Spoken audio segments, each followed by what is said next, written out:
Welcome to highlights of the 1991 Japanese Grand Prix, brought to you by Micropose and GP2Joey. For the penultimate round of this fascinating and dramatic 16-race season, Formula One travels to the Far East and the Honda-owned 3.64-mile Suzuka circuit. And with only 2 rounds to go, the championship could not be set for a more dramatic end. McLaren's Joey Davies was victorious last time out in Barcelona after a titanic battle with the Williams-Renault of Nigel Mansell in the closing laps, which saw him make an outrageous last corner, last lap pass to win, and it now sees him leading the Drivers' Championship on 59 points, 3 ahead of Mansell, with McLaren teammate Alain Prost in third on 54 points, and Ferrari's Ayrton Senna 7 points away in fourth.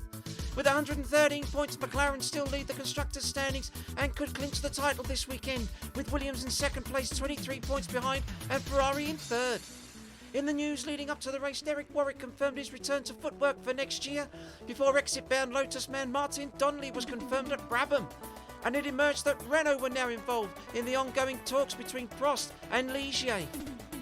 Larousse then caused a minor sensation, confirming French car maker Peugeot would be their exclusive engine partner for 1992, and the 4 championship rivals were bigging up their chances, but Senna remained unhappy with Ferrari's performances and their poor reliability that has seen him retire from 4 of the last 5 races, whilst at McLaren Davies was confident of winning his this weekend and taking his first world championship.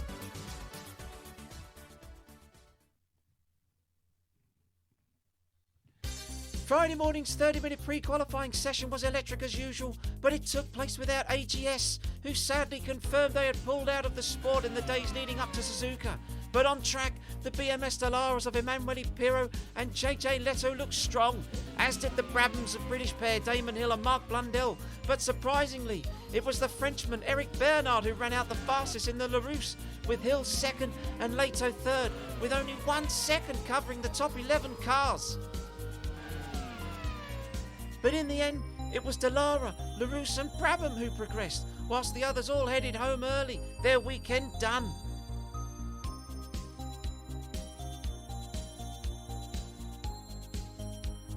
Friday's first qualifying session was dramatic for championship leader Davies, who failed to set a time after issues with his McLaren, whilst teammate Prost fared only slightly better on his way to 7th quickest time in Honda's own backyard.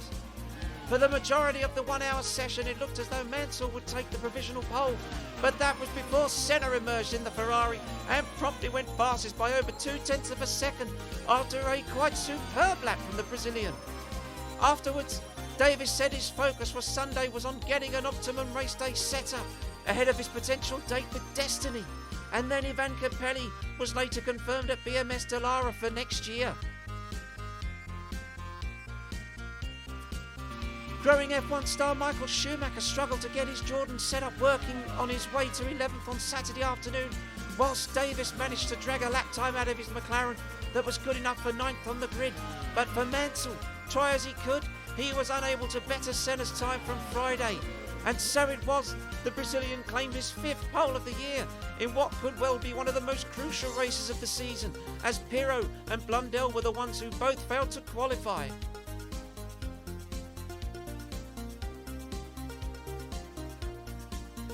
Despite getting the pole, Senna admitted that Ferrari's recent reliability woes were of concern to him, and he was nervous about finishing the 53-lap race, whilst Mansell remained confident about his chances, and Prost admitted he needed a miracle to stay in the title fight, as Davies declared he would be trying to banish thoughts of his nightmare sessions from his head in time for Sunday. And later came news Larousse had signed Eric Bernard and rookie Alessandro Zanardi for next year.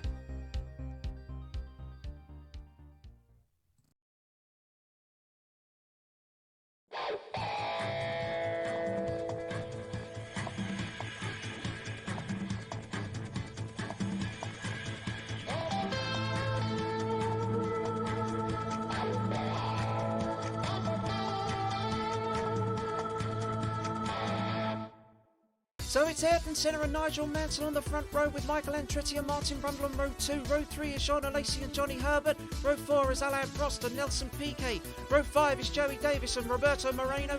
Row 6 is Michael Schumacher and Gerhard Berger. Row 7 is Satoru Nakajima and Riccardo Patrese. Row 8 is Pierluigi Martini and Stefano Modena. Row 9 is Andrea De Cesaris and Gianni Morbidelli. Row 10 is Thierry Boutsen and Eric Comas. Row 11 is Mika Hakkinen and Eric Bernard. Row 12 is Martin Donnelly and Aguri Suzuki. And at the back it's JJ Leto and Damon Hill. The last car pulls onto the grid, and the red lights come on, the engine revs rise, and it's go, go, go!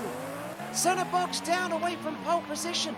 He drops to second. It's Mansell who takes the lead on the run down into the first turn, into the right-hander. It's the Williams ahead of the Ferrari, with Martin Brundle in third place. Michael Andretti's in fourth. Jean Alesi is fifth in the second Williams. Johnny Herbert is sixth. It's Prost in seventh. Moreno is eighth, ahead of PK in ninth. Schumacher's 10th, and where is Joey Davies? He qualified ninth and already is outside of the top 10. A pretty poor start from the McLaren driver, but back up front as he leads them around the long left-hander.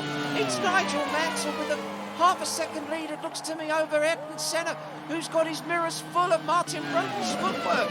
Another strong start from the footwork team, but will they have the reliability to finish? As Davies, he comes together with one of the Benettons there. I think that was PK. He's clashed with Nelson Piquet. Has he damaged them for the McLaren? He looks to be going all right into the tight left-hand hairpin, but that was unavoidable there. It seemed as though Davies just tried to lunge it up the inside, keen to make up for a poor start, it looked to me. But he's already around the long right-hander. He's chasing Roberto Moreno, but Nigel Mansell's got a 0.4 of a second lead over Ayrton Senna in second. Brundle's still third, and Davies is climbing all over the back of Moreno's Benetton. Out of the spoon curve, they come down the hill towards 195, 200 miles an hour. Davies pulls out alongside the Brazilian, and I think he's going to go through. He's through and into 8th position. As we see one of the footworks making a lunge on Alesi. That's Herbert going through. Fantastic stuff. Alesi has to get out of the throttle as Brundle looks to make a move on Senna. Look at this. That was Andretti. So Senna looked to try and make a pass for the lead on Nigel Mansell. But Mansell's kept the lead, and he's got an 0.8 of a second gap now as they lead over the line with Brundle looking to make a pass on Andretti for third place. He ducks out of it, he thinks better out of it, trying to pass the Ferrari there. But Andretti has looked very strong this weekend. Let's have a look at the start from Davies. Well, you can see that Joey Davies initially made a very poor getaway there. He was quite delayed on the start, on his reaction to the lights. And you can see the two Benettons have made very good starts there. Davies is very, very nervous trying to get through here. And he allows Schumacher's Jordan to go ahead of him. Davies dropping from 9th down to 11th.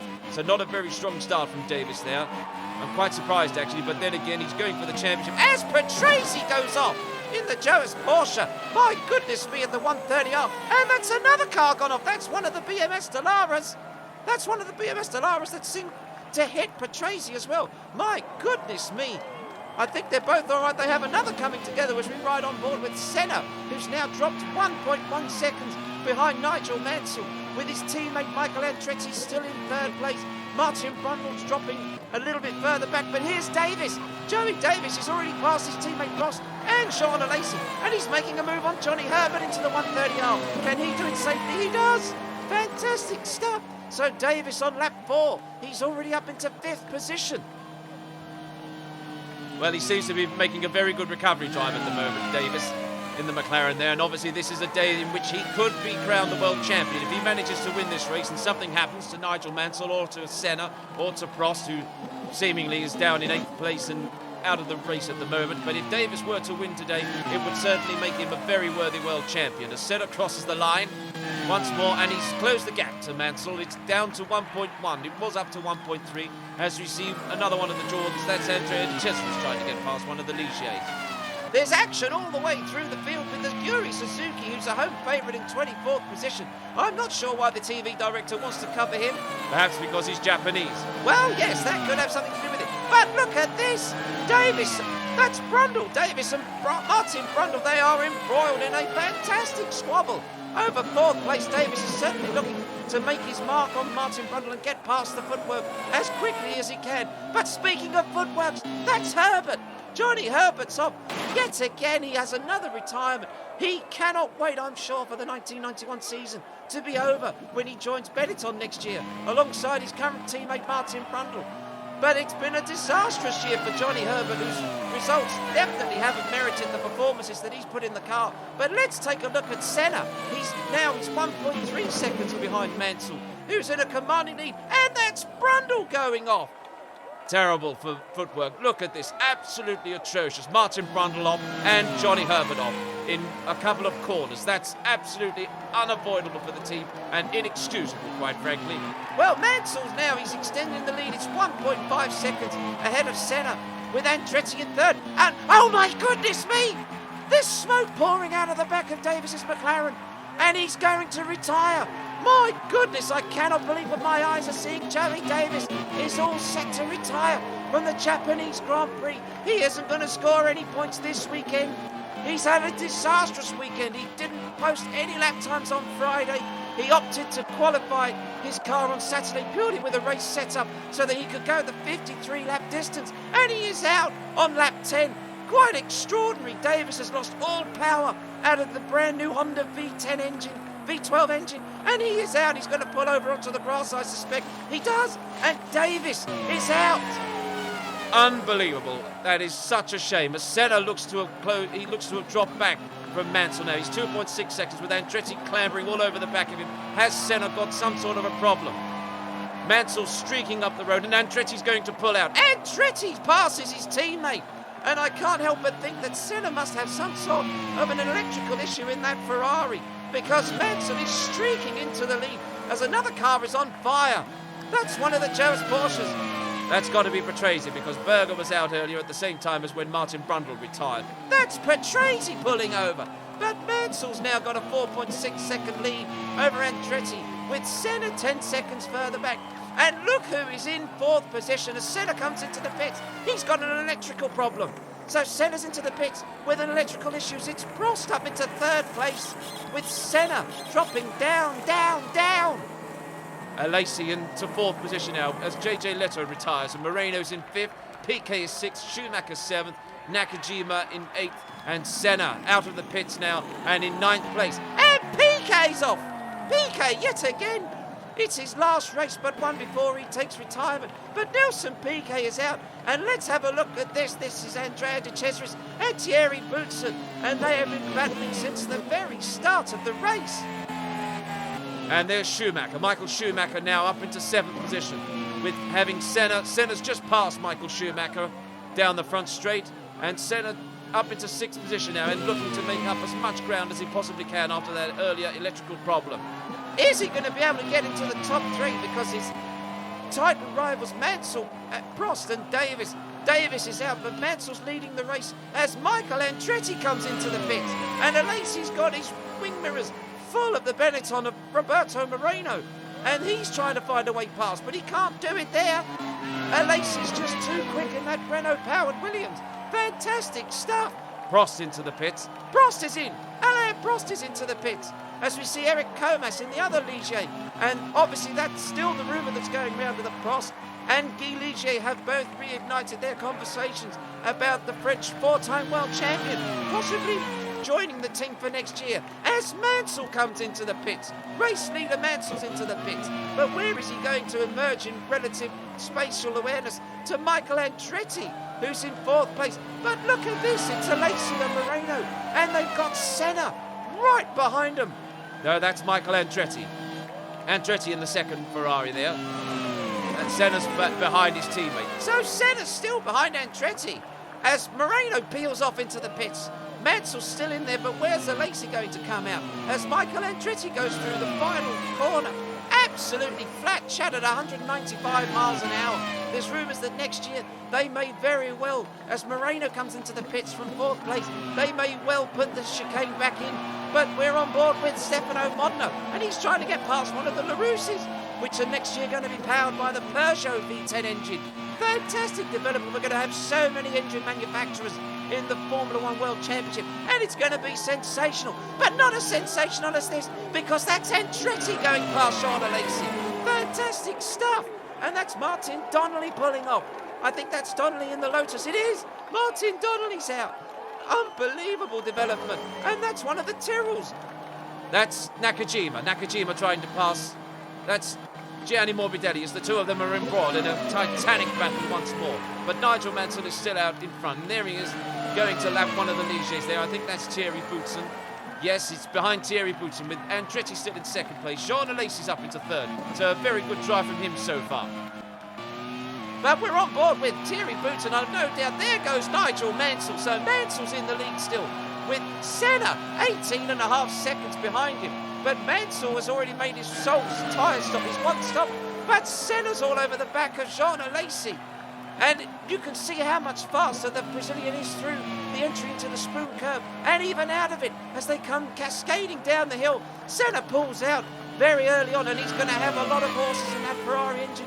Surely he's going to get past the Williams-Renault, and he does. He's through. And Senna comes through on the inside, moves onto the racing line, takes it through the 130-yard, but Alesi's going to try and fight back. He's going to try and make a move. Alesi's going to go through on the inside. Fantastic. Look at this, but he backs out of it. Senna is up into third place now, with only Michael Andretti standing between him and first place Nigel Mansell, as Nakajima has another look, but he can't do anything there to get past the Minardi of Gianni Morbidelli. What a titanic battle over 8th place as Morbidelli peels off. He's into the pits, and that's a Williams. My goodness me, that's a Williams. That's a LaRousse pulling over. That's Eric Bernard's LaRousse. It's a LaRousse. It's not Mansell. I thought that was Mansell. That's Nigel Mansell there. He's just past one of the Minardis there, as Alesi comes into the pit. So Alesi's in. There's action right the way through the field. Mansell, he's got a 9.9 second lead over Michael Andretti. And Mansell tries to get past one of the Tyrrells. That's Stefano Modena. And yet again, Modena just holds him up. Well, he's more of a mobile chicane, is Stefano Modena in that Tyrrell, which is quite unfortunate. But for Nigel Mansell, he's managed to negotiate his way past as Senna in third position now, and he's going to be trying to catch up to Mansell, who's come into the pits. So Nigel Mansell's into the pits. Mansell's into the pits. That means that Michael Andretti takes over the lead.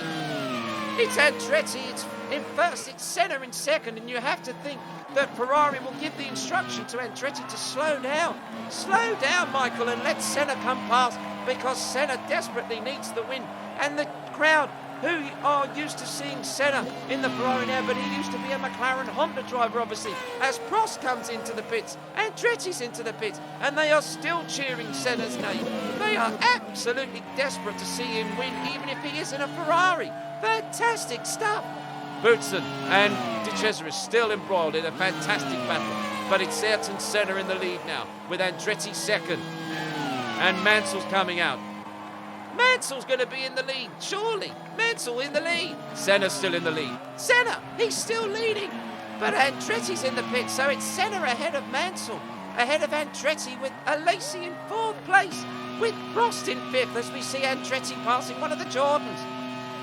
Fantastic stuff. Senna's into the pits from second place, so Senna did have to make a second tyre stop. He comes into the pits. He has to sacrifice second place to Michael Andretti, and that's going to drop Senna possibly down into fourth or even fifth place. And he's off! My goodness me, Senna! He's off! I'm not sure what happened there, but Ayrton Senna has spun. He's spun. Where's that? That's at Degner Curves. I think that's at the second Degner corner. My goodness me, Senna's off, and he's throwing the race away. Can he keep it going? He's stuck in the gravel, he's in the sand trap, and he's lost the right front part of his front wing. My goodness me, is he going to be able to rejoin the circuit, or is he going to be able to keep going, or is he going to retire? No, he certainly kept the engine running, and I think he's just stopping now to let the traffic pass. And Martini comes into the pit, one of the Ligiers passes, and that's Roberto Moreno ahead. So Senna's dropped to sixth place, but he's going to have to come into the pits again, and Modena. And that's another Minardi battle going on. Fantastic stuff. What drama. As Nigel Mansell now leads Michael Andretti. Let's have a look at the replay. Senna just ran it too deep on the curbing. Lost the back end of the car and into the barrier. Quite extraordinary development. Davies has retired with a blown Honda engine. And Senna, let's have a look. Well, you can see he just ran too fast into the first part of Degner and then just couldn't get the car stopped in time over the curbs. But look at this is Alesi, and he's got Alain Prost right behind him. Prost is closing as Senna comes into the pits to get his front wing repaired. But Alesi has got to keep Prost behind him for the benefit of his teammate Nigel Mansell, who still leads the race with Andretti in second. Prost is chasing Alesi for third place, and Roberto Moreno is in fifth. And Michael Schumacher yet again in sixth position ahead of Senna, with Nakajima in eighth and Morbidelli in ninth and Stefano Modena in 10th. And look at this! That's Pierluigi Martini! He's passing Satoru Nakajima into the first turn. Fantastic driving from the Minardi pair. They're in ninth and 10th position. And there's Mansell. That's Alacy. Alacy's got Prost now right behind him. And Prost pulls out. He's going to try and make the move into Declan, but he backs out of it. And look at this. It's Martini and Morbidelli. They are battling over 9th position now with the Tyrrell right behind them. And that's Alacy and Alain Prost right behind them. Battles all the way through the field now with Nigel Mansell and Michael Schumacher. So Mansell's going to try to pass Michael Schumacher. And Mansell's just got to take it nice and easy into the 130R, but he's run wide. He's run wide. He's off and he's out. He's run over the curbing and he's damaged his front wing. And has Mansell thrown the race away because he's lost his front wing and he's got to come in for an unscheduled pit stop. That's going to elevate Michael Andretti. And Andretti's letting Senna through. So Senna's going to take the lead. Senna's a lap down. Senna's a lap down. He is. So Andretti just lets Senna have it. But Michael Andretti is going to take the lead because Nigel Mansell has utterly thrown the race win away with an outrageous pass on Michael Schumacher's Jordan into the 195 mile an hour 130R corner. And Mansell drops from first to second place. Quite incredible. Oh, what drama this is going to have for the championship now. With Andretti leading Mansell, who's leading Prost in 3rd place, with Jean Alacy all over the back of the McLaren now as they're coming up to one of the Minardis. That's Pierluigi Martini. Prost will need to try and pass the little Italian as fast as he possibly can because he's got a Frenchman all over the back of him, desperately trying to find a way past as Alain Prost just pulls out. But what drama this is going to have because there's Moreno pulling off. So Moreno's going to retire in the Benetton, and that's going to elevate Schumacher into 5th place. And Senna's now up into 6th, but Senna has got to try and find some sort of a way past Schumacher. As we see the two of them, is this going to be one of the battles that we are going to see for the future? Because Schumacher takes the defensive line, but Senna forces his way through, but they're side by side. But the German backs out of it. He gives the position back. He knows that he can't battle Senna's much faster Ferrari. And Senna is through and up into 5th place. But it's not going to be enough as one of the Ligiers pulling off. But Andretti is still in the lead ahead of Mansell. With Prost in 3rd, it's Alacy 4th. Senna's in 5th place. Schumacher's in 6th. As Andretti rounds the 130R for the final time, he's up to the casino corner, the final right-hander at 195 miles an hour, and Michael Andretti comes through the exit of the corner. Michael Andretti's down the pit straight, and he wins the Japanese Grand Prix. Fantastic performance from the American. What a drive! What drama here in Suzuka as Mansell has thrown the race victory away for certain. He takes 2nd place and he will be absolutely gutted. And there's Alain Prost. Alain Prost through the final corner now. Prost is through, so Alain Prost is going to take 3rd place, and that is a great result from him to finish on the podium with Jean Alacy in 4th. Senna's going to be 5th, and there's the Ferrari driver. He's going to be taking 5th place, and Michael Schumacher will finally score his first ever World Championship point for 6th place and for Jordan. Fantastic performance, but what a drive from Michael Andretti. Whilst the 4 championship rivals all faltered for various reasons, Andretti just kept his head, and he has ended up winning yet again. With all the focus on the 4 title contenders, many never thought someone outside the Fab Four, as they've been called, would win. So for many, Andretti's victory came as a welcome surprise. None more so than to the American himself, who couldn't quite believe his luck as the rivals seemingly took turns in throwing spanners in the works of their own championship aspirations. Having claimed his 2nd career win, Andretti was close to tears on the podium, as was Mansell for different reasons, who refused to admit he had thrown the race away after his coming together with Schumacher, while Prost declared his surprise and contentment at another lucky podium finish. Senna, meantime, rued his costly mistake after his 2nd pit stop and admitted his chances of retaining his crown were now very slim, whilst Davies admitted he was still stunned at his engine failure and early retirement from the race. It all means we will have one final race to settle the championship, with Mansell now leading it on 62 points, 3 ahead of Davies, with Prost 1 point further behind in 3rd and Senna in 4th on 54 points, with only a minute chance of winning the title. McLaren are crowned Constructors' champions, and Ferrari have closed the gap to Williams in 2nd, with only a single point separating Footwork and Benetton in 4th. So we go to Australia for the final round next, and yet another championship deciding race. But will it be Mansell, Davies, Prost or Senna who will prevail? Thanks for watching, and we'll see you next time for round 16 of the 1991 Formula One World Championship in Adelaide.